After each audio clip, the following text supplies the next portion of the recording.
Rusty Quill presents The Magnus Archives.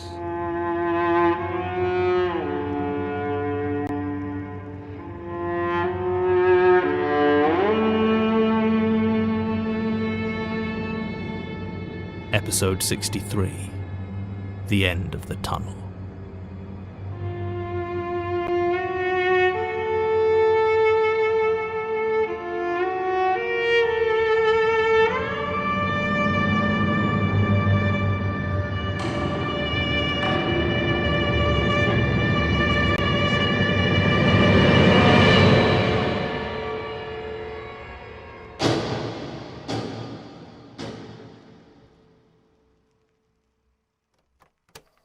Statement of Erin Gallagher Nelson regarding an urban exploration trip beneath St. Paul's Church, West Hackney. Original statement given March 31st, 2014. Audio recording by Jonathan Sims, Head Archivist of the Magnus Institute, London. Statement begins. I'm sure you know what urban exploring is. I'm sure you've had plenty of amateur yahoos in here who stumble across a ghost in some old factory, so I'll spare you the breakdown of how it works. And if you don't know what it is, well, the internet's a thing. Look it up. I'm about as close to a professional as you can get out of what's basically trespass as a sport.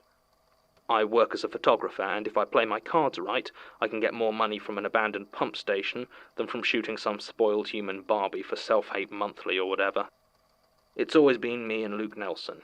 He was my wife's brother, and did all the lighting for our shoots. At least until he was eaten by the darkness last week. That's why I'm here, because I didn't dream that. It happened. I don't care what Steph says. I don't need to talk to a shrink. I need to talk to you. We were underneath St. Paul's Church in West Hackney. Horrid boxy building. Really makes you wonder about God's housing standards. I mean, I'm just saying if it was my house, I'd be pretty pissed. Still, I guess if he didn't want it, he should have protected its predecessor from Nazi bombs. Because St. Paul's used to be St. James before it got blitzed all the way to rubble. Everyone always forgets how much London is under London. I mean, it's not as bad as somewhere like Edinburgh, where they literally buried half the city and built a new one on top, but some places it's not too far from it. And I'd been doing a lot of research into St. Paul's that used to be St. James, because it looked like it might be exactly one such place.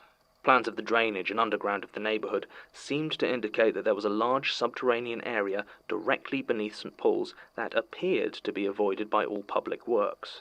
Yet the plans for the modern church didn't indicate anything below ground level.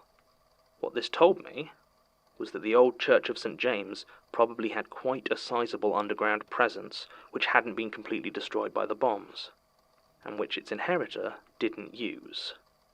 Early to mid-19th century Victorian vaults, undisturbed for 70 years, it was exactly the sort of thing that's in vogue at the moment with a certain section of arty magazines, and I was sure I could sell a few to Getty and a handful of other stock photo sites.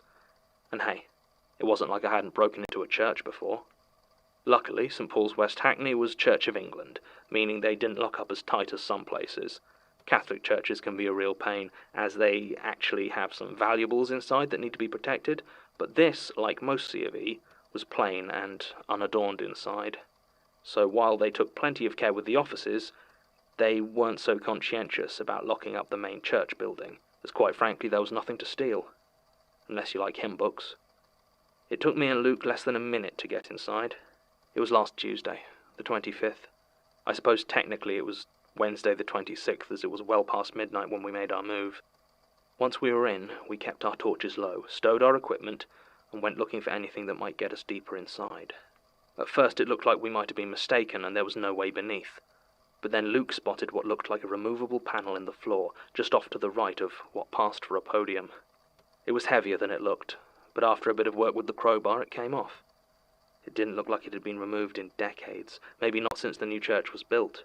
But what surprised me was the air that came out when it shifted.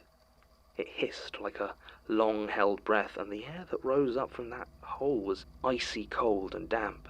Not unexpected, but what did surprise me was how clean it smelled. Like an autumn night after the rain. There was no ladder or stairs down, but we'd brought plenty of rope, so in we went. The gloom seemed to swallow us, and I would have sworn that at times I could feel it physically pressing against me. As it turned out, it was only a couple of meters down to the floor of the underground tunnel, and our flashlights showed exactly what I had hoped for: old Victorian brickwork. The passage stretching away from us in both directions was absolutely perfect, and I wasted no time in setting up a few shots while Luke placed the lighting rigs. Down there, the flashes seemed almost blinding, but I was sure I was getting some excellent shots. It was only when I had a quick glance through them on the screen of my SLR that I began to get irritated. Clearly, Luke had been standing in front of the light when I had started to shoot. In every single image, where the far wall was lit by the bright lights, you could see the clear shape of a person's shadow. I got into quite an argument with Luke about it. He insisted that he'd never make such a rookie move. I told him that he could argue with me, but not with the camera. Eventually he stormed off to go exploring further on. I took another picture before I followed him.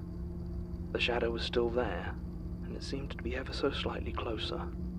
I don't know why I ignored it. The human mind is amazingly adept at ignoring things that don't make sense, that it doesn't want to see. I convinced myself it was a quirk of the angles at that location. I didn't even let myself entertain the thought that it could be a problem with my extremely expensive camera, so I definitely didn't consider the possibility of a supernatural explanation. I followed Luke further on, until, after about 20 minutes, we came to the ruins of a chamber of some sort. The roof had collapsed, probably from the bombing that had destroyed St. James' Church, and the rubble blocked off most of it. It looked like it had once been a circular room. On either side of the entrance I could see doorways blocked with fallen stone. There was no way we'd be able to shift enough debris to access them, but it was strange. As the torch beams played across them, even with most of them completely covered in collapsed masonry, they still didn't seem as dark as the corridor we'd come from. I took some photos. The composition of the place was excellent, and the blocked doorways had an odd sort of stark grandeur to them. They were certainly well made if they managed to survive what looked to be a direct hit by a German bomb. I checked the photos, and there were no shadows, which was something of a relief. We headed back the other way. When we reached our ropes hanging down from the hole above us, Luke started to have some concerns. Well, I say concerns. He wanted out of there. He wanted us to pack up and climb out and leave, telling me he was getting weird vibes from the place and was trying to convince me we'd seen enough. Looking up at that bright square, lit invitingly with the moon shining through church windows, I was half tempted to agree with him. The trouble was that, due to the problems with the first shoot, I had 1, maybe 2 pictures of a quality I could do anything with, and that wasn't nearly enough. I told him bluntly that I didn't have enough, and if I didn't get paid, he didn't get paid. I saw the conflict on his face. He wanted to get out of there, sure, but apparently not as much as he wanted to make rent. So, on we went, further into the tunnel. I don't know how far we went. I stopped every 10 meters or so to set up and try to get a good picture, but the shadows were back, and worse than before. Now there'd be 2 or 3 of them in some pictures. It wasn't quite as clearly a human silhouette, so I managed to tell myself that it must be a quirk of how the tunnel reflected the light, even though looking back that makes no sense whatsoever. Still, I kept going, hoping to find somewhere where I could get some shots of the stark, gloomy tunnel with bricks so black they almost looked like coal. We'd move, set up, shoot, check, and then I'd swear up my camera. I don't know how many times we did this. Luke got jumpier and jumpier the whole way. It didn't feel like much more than 10 minutes we'd been doing it, but when I checked my watch, we'd been down there for almost 2 hours. We had finally come to the end of the path, and it was just that, an end. A blank wall of bricks, indicating the stopping of the tunnel that seemed to go under a good deal of Hackney. At this point, I at last decided to write the whole thing off and head back. It was as I turned to Luke to tell him this that my torch died. There was no fanfare, it just fizzled for a second, then turned off with a faint pop. I looked over to Luke, about to ask him to pass me the spare batteries, when I saw his face. I don't think I've ever seen anyone as scared as he was at that moment. Then his torch went out as well, and there was nothing but darkness. I could hear him fumbling for something that I assumed were the camera lights, and a second later I heard the click, click, click of him trying to turn them on. Nothing happened. He kept clicking the switches on, and I could feel his desperation, but we were still trapped in the pitch black. Eventually he stopped, and we just stood there. I wanted to say something reassuring, to reach out and let him know I was still there, but I was terrified of breaking the silence. There was just his breathing, labored and scared. I became aware of my own breath, quick and betraying the panic I was trying to pretend I wasn't feeling. And then I heard it. The third set of breathing. It was quiet at first, long and slow and very deliberate. The more I listened, the louder it seemed to become, as though whoever was down here with us was making sure we could hear it. And then another set of breaths joined it, deep and throaty.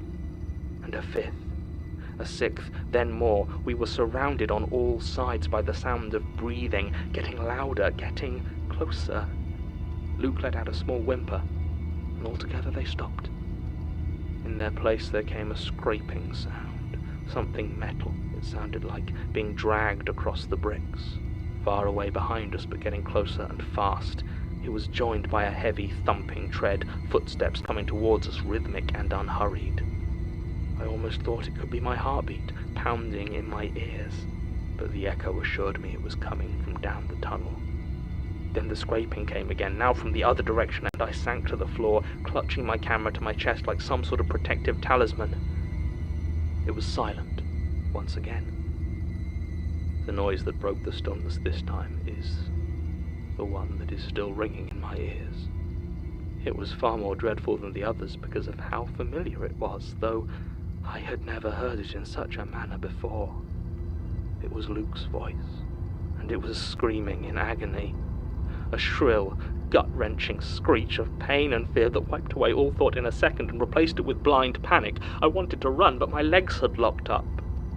Somewhere in my mind I remembered the flash on my camera, and my fingers instinctively flicked the switch.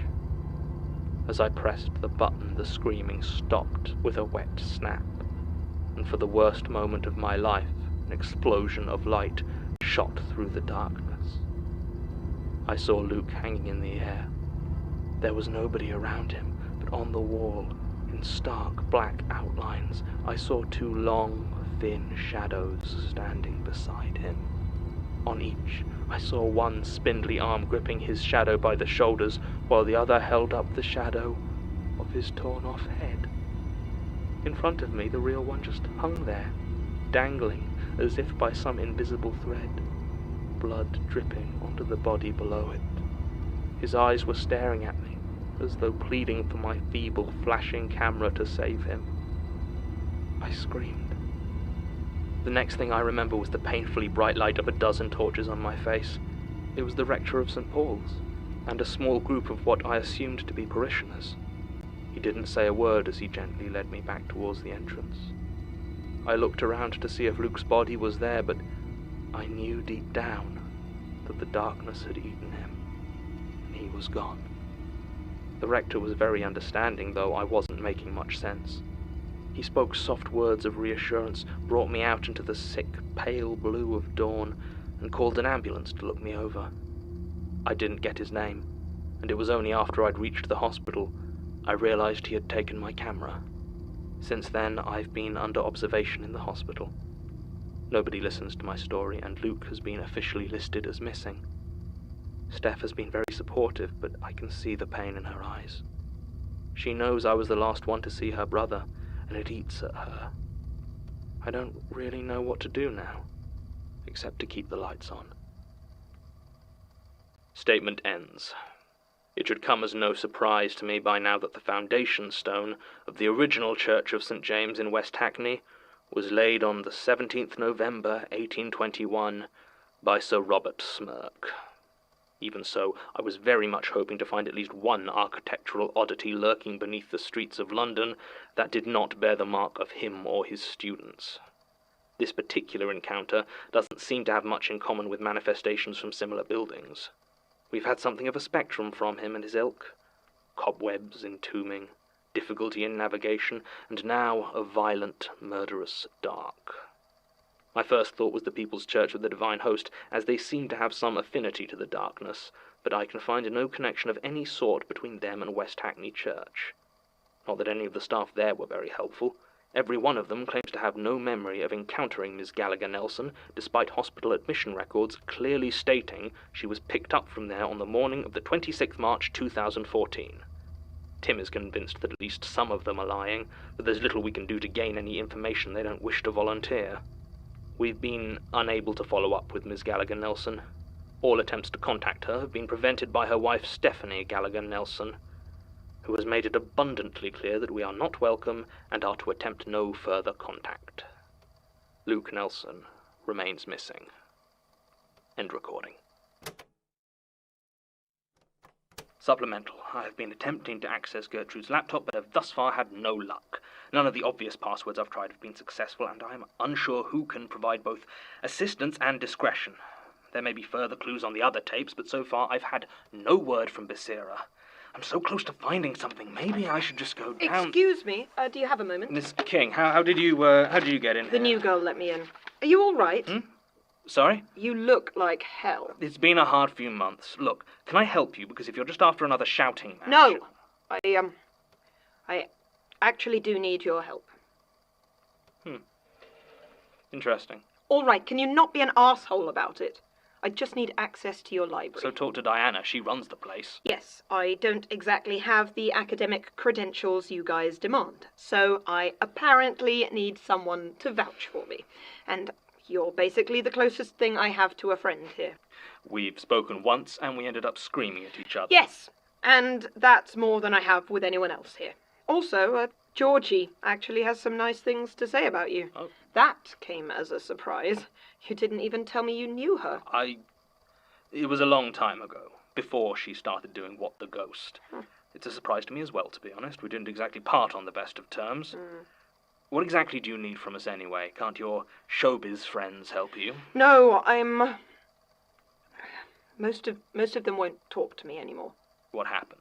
Did word get out that you'd given a statement to us? What was it? Credulous idiots? Not exactly.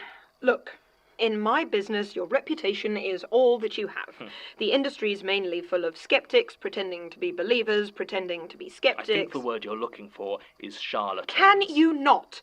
Please. I'm trying to... Look, Ghost Hunt UK split up. I mean, not formally, but, well, you know, Pete was always a flake to begin with, and the others just drifted away. I'm sorry to hear that. I noticed you weren't updating anymore. I tried to get a new crew together, but it was tough. I took to going on expeditions solo, but I don't really have the skills to get usable footage. I saw a few weird things. Then I got arrested. Go on. Yes, I broke into the train graveyard up near Rotherham, got picked up by security, and I wasn't doing well. When I was being thrown out, some late-night dog walker got a video of me screaming at them about ghosts. When it went online... Your all-important professional reputation went with it. Yes. Look, I have leads that I really need to follow up, but as far as my colleagues are concerned, these days I'm the ghost. Well, for what it's worth, I'm sorry. I do know what it's like to lack the respect of your peers. I'll have a word with Diana, see if I can get you into the library. Thank you. Seriously. Now, how do I get out of this place? Oh, Sasha can show you out. Sasha? Yes, she should be around here somewhere. Oh, right. Well, let me know about the library, okay? Will do. What a strange woman. End supplemental.